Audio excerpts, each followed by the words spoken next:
የጠቅላይ ሚኒስትር አብይ አህመድ ድንገተኛ የጅቡቲ ጉብኝት ስለ ሎጂስቲክስ የመምከር ጉዳይ ብቻ አይደለም። ከጀርባ ያለው እውነት ሀገራችን የተጋለጠባትን የመታነቅ አደጋ ለመቀልበስ የተደረገ የሞት ሽረት ትግል ነው።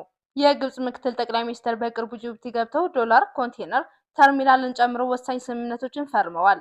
ይህ ኢትዮጵያን ከኤርትራ አሰብና ከጅቡቲ በኩል የመክበብ የባህር ላይ መቀስ ስልት ነው።